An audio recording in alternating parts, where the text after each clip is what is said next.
Hello friends, I am Mrs. Padmaja Tamboy. Welcomes you back in next session of C++ programming. Today we are going to discuss different concept of inheritance. What is meant by inheritance? Inheritance is a mechanism of deriving new class from old class. Inheritance is one of the most powerful feature of object-oriented programming. It provides the concept of reusability. The class that inherited is called as base class. The inheriting class is called as derived class. A derived class inherits the traits of base class and add properties that are specific to that class. Okay? So, why we need the concept of inheritance? If you start your programming, sometimes there are limited data variables. For example, if you concentrate on student class, initially when you admit a student in a college, that time only basic information is in your hand. So you can declare data variables, roll number, name, phone number, etc. etc. But after some days, you are conducting test of that particular student. So to keep record of newly created variable, that means marks of different subject, we can say calculated percentage and grade of that student, we need new extra variable. So whether to create new class, once again having first basic variable and this new required variable, no, you can use a previous data variable as well as member function as it is into newly created class with the concept of inheritance, and that previous class is considered as base class. Newly created class is considered as derived class. All the data variable and member function can have access into newly created class, that is in derived class. Now we can say inheritance equal to the is a relationship. That is, a car is a vehicle, a tree is a plant, a rectangle is a shape. That means the base class is general class, derived class is specialized class. Okay? See, if you consider here one example, shape is my general class. I am considering two different shapes, triangle, quadrilateral. Then under triangle, I have different levels. For example, right angle triangle. Under quadrilateral, I can have different layers, rectangle, square. Okay, so this is the concept of inheritance. Now we will go with different types of inheritance. What are different types of inheritance? See, this is one of the important question asked in your board examination for 4 marks. Give details, different types of inheritance. What are different types of inheritance? First one is single inheritance, second one is multi-level inheritance, third one is multiple inheritance, fourth is hierarchical, and fifth type is considered as hybrid inheritance. See, the detail of these different types of inheritance diagrammatically show in this figure. In first, there is a single inheritance. It's simple one. It has only one base class. From this base class, I am deriving a new class called as derived class. So here A is my base class, B is derived class. In multiple inheritance, there are more than two base classes, here A and B, and from this I am considering one new class, that is C. In multi-level inheritance, there is class A is main base class, B is derived from A, and C is derived from B. What do you mean by hierarchical? Here there are different branches of one base class. Here A is my base class and I am considering three different branches of this A, B, C and D. Okay. Now hybrid inheritance. Hybrid inheritance is a combination of different types of inheritance. If you hide class D, then you come to know that it is hierarchical inheritance. If you hide class C, at that time you come to know that A, B and D is type of multi-level inheritance. Now if you hide class A, at that time you come to know that B, C are the base classes, and from that you are deriving class D. That means it is a multiple type of inheritance. Okay. Now we will see the one by one in detail. How the class R gets inherited. What will be the syntax for inheriting different classes under different types of inheritance. First one is simple inheritance. We are considering one base class, that is class A, and next class is class B. As my class A is a base class, I am applying normal general syntax rule for deriving it. That means class name, give the body of class in curly braces and end your class with semicolon. So class A, open the curly brace, write down body of class and close it followed by semicolon. Now our focus is on how we are deriving class B from A. The general syntax for deriving any class from original one is class keyword followed by name of derived class, single colon, then access specifier, we can say visibility mode or inheritance mode, and then name of base class. Okay.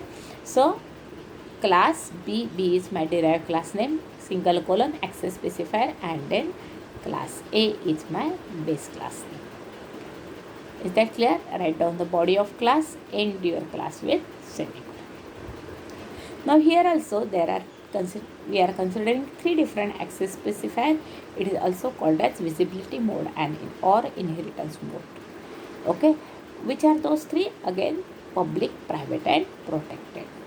Now what will happen if we are changing the mode of inheritance as private or public or protected to different data variables of derived class? We will discuss in next session. See here, the second type of inheritance is multi-level inheritance. A derived class with one base class and that base class is a derived class of another is called as multi-level inheritance. Correct? Now see, in a diagram, class B is derived from class A, class C is derived from class B. Okay. Now if you want to create these different classes, how you can create?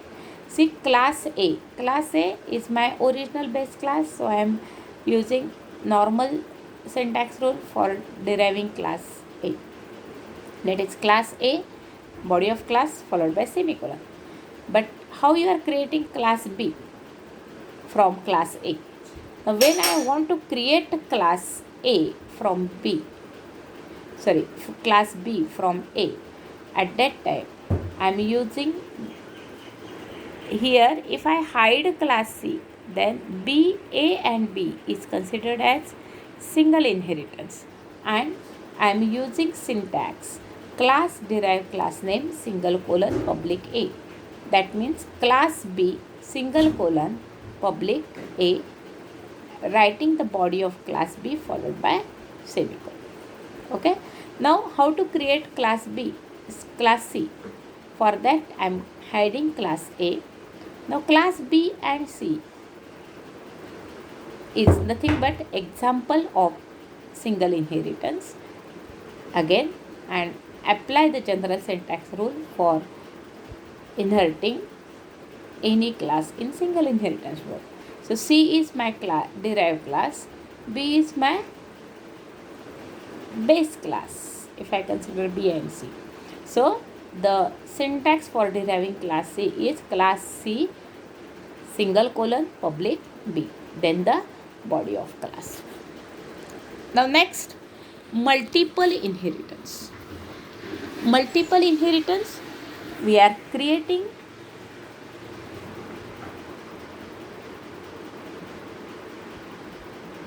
the multiple inheritance occurs when class inherits from more than one base class. Okay, here suppose if I consider class A and class B are the two classes, two base classes, and I am deriving class C from these two. Okay, so see, again I am using the general syntax of deriving class, that is class derived class name single colon, but instead of now only one base class name, I have list of base classes. Correct? How you are separating the list of any item? By comma. The same thing, I am separating my base classes with comma. That means class C, which is derived class, single colon. Now my first base class is A, and I am using mode of inheritance as public. So public A, comma, public B. B is again mode of inheritance for class B. Write down the body of class, end class with semicolon. Okay, so this is about multiple inheritance. Is that clear? Now we will concentrate on mode of inheritance. See, with this figure, it gives you clear idea about the mode of inheritance. Now see here, in this figure, the first column considered as different access specifier related to data variable and member function of base class object. Okay, this middle part is considered as mode of inheritance or visibility mode, and in third column we are considered the data variable and access specifier and member function, how they are having access in the derived class. Okay, see, first of all note that the data variable and member function of base class which are private are not inherited into derived class. Means no any data variable, private data variable gets inherited. Okay, so if I want to invert all the data variable and member function from base class into derived class, I must have to use public. So whenever I am using public, it doesn't give me data head facility. Okay, so if I go to inheritance property, I am not getting data head facility with public access specifier, and if I want inheritance property, then I am not getting data head facility. Okay, so what to do? There is a third access specifier, protected. Okay, in previous session I am not concentrating on protected because the concept of protected access specifier gets cleared in inheritance. See, protected access specifier acts as a normal private variable in base class. That means protected variable also not get access by the function which is not a member of that particular class. Okay, so whenever you are declaring the variable as protected, it is treated just like a private for base class. But we can inherit these into derived class. Okay, so with the help of protected data variable and member function, you can have both properties of C++, data hide as well as inheritance property. Is that clear? So at the time of inheritance, instead of going towards private access specifier, we are choosing the protected.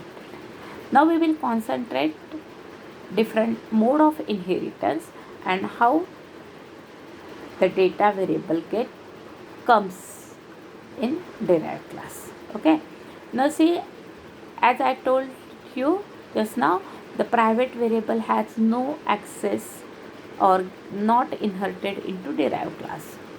So no issue of private variable. That's why we will concentrate on protected and public. See, case 1, when my inheritance mode is public, at that time the public variable of base class becomes public in derived class, whereas protected variable of my base class becomes protected when my mode of inheritance is public. Okay, now next, case 2, when mode of inheritance is protected, private variable not get inherited, but both public and protected variable becomes protected for in derived class when the mode of inheritance is protected.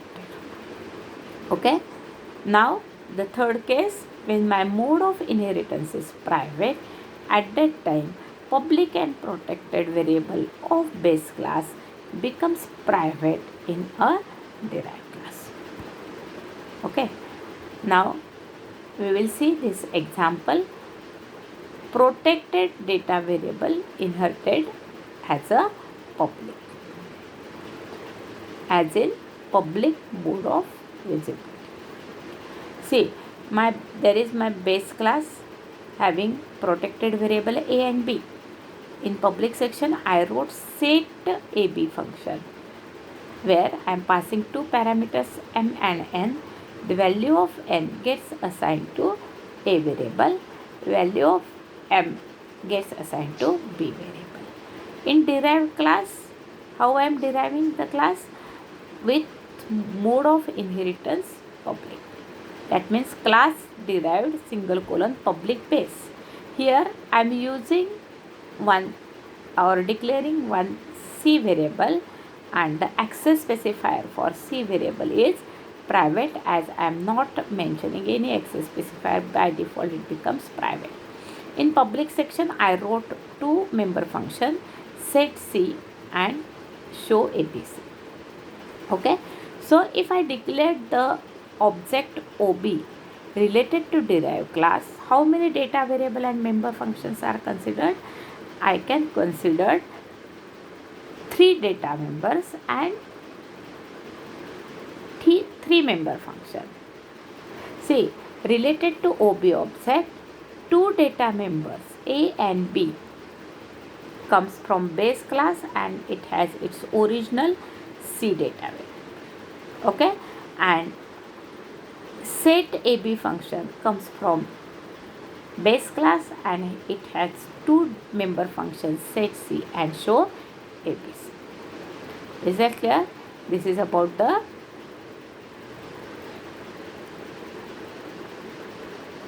how the data variable and member function gets access. Now see, if you observe main program, again they are trying to assign value of a variable related to OB object as 5, OB dot A equal to 5, but this statement is not allowed. Why? Already I told you, the data, see, my A variable is protected. I am using mode of inheritance as public. So the protected variable becomes protected in derived class. Is that clear? And that means the protected variable A becomes protected in derived class. So, and the all protected variable can't be accessed in other function which is not member of that class. So there is no any accessing of variable A and B as well as C also, because C is private for this derived class. I can't access these three variables in a main function. Is that clear? So I am getting both facilities, data hide facility as well as inheritance property when I choose the access specifier protected in base class. Correct? But if in this example, if I consider integer I variable, at that time it is a private variable related to base class. So this I cannot be accessed by object of derived class, since the private variable is not gets inherited. So if you considered data variable related to object OB, it has only one data variable integer j from its own class. The I variable cannot be inherited. Is that clear? Okay. Now we will discuss different constructor and destructor related to inheritance. Constructor and destructor in inheritance. When a base class and derived class both have constructor and destructor function, the constructor function are executed in order of derivation, base class before derived class. That means when you are declaring the object of derived class, it will first execute the constructor of base class and then the constructor of derived class. But for destructor, the rule is in reverse order. That means when the scope of object is completed, that time it will execute the destructor related to derived class first, and then it will execute the destructor related to base class. We will see the example here. See, in this example, I wrote one base class with name base having base constructor. My base constructor prints the statement constructor base class, and I wrote one destructor tilde base to print destructing base class. Okay. Again, I derived one new class with name derived by using base class base. Correct? With one constructor and one destructor in public section. My constructor is derived and tilde derived is a destructor, and these are used to print message. Destructor prints message destructor derived class, and constructor prints message constructor derived class, and destructor prints the message destructing derived class. Okay. Now see, whenever I create an object in main function, OB is my object in main function. Derived OB as I am using class name of derived class, this OB object is related to derived class, considering all the data variable and member function from base class as well as derived class. So when I create my object OB, the scope of my object start, and at that time the constructor gets executed by displaying message. First the constructor of base class gets executed, so it will display message constructor base class. Correct? Next the constructor of derived class gets executed. to print message constructor derived class. Okay. Now when I complete my main state program, at that time you know that the scope of object completed when you close that particular block related to that object. So whenever I'm completing my main program, the scope of object OB gets completed and it will try to execute the destructor. But now the destructor gets executed in reverse order. That means it will destroy or it will get executed from derived class, destructing derived class, and then the destructor related to base class gets executed, showing you destructing base class. Okay, this is about how the constructor and destructor gets executed related to derived class. Okay, now we will see how the values are gets adjusted or parameter gets adjusted in using constructor and destructor. See, in this base class having private variable I wrote one constructor base integer y.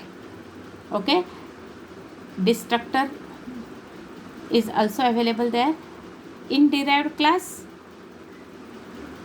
I wrote one or declare one private variable j.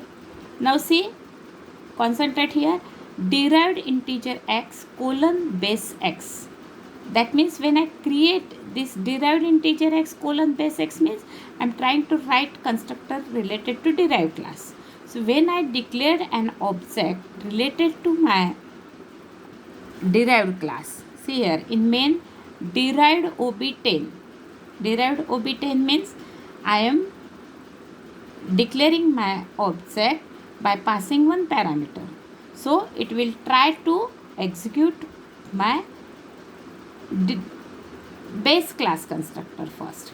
So that 10 value gets assigned to x and this x value gets assigned to y variable. Are you getting how to write constructor related to derived class?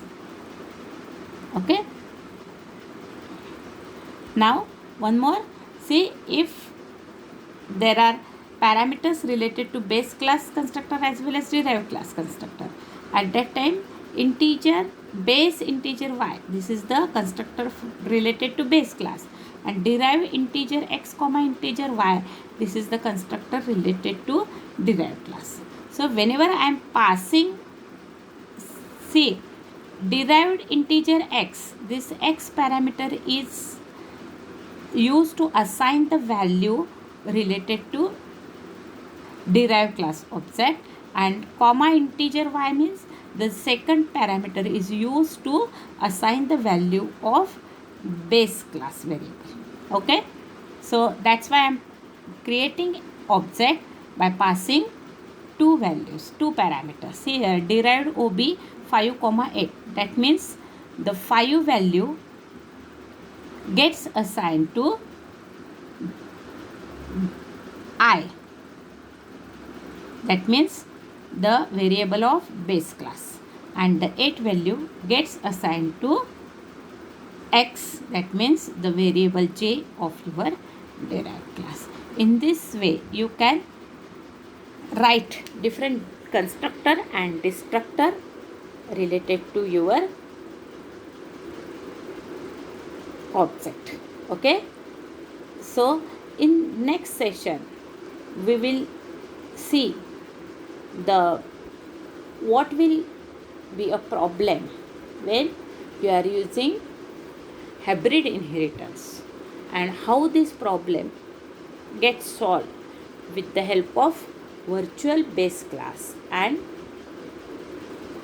what is the need of writing virtual function in a program, because these are nothing but the combination of your inheritance concept and we need some concept of polymorphism.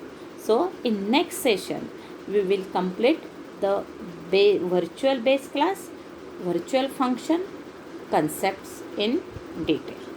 Okay, thank you.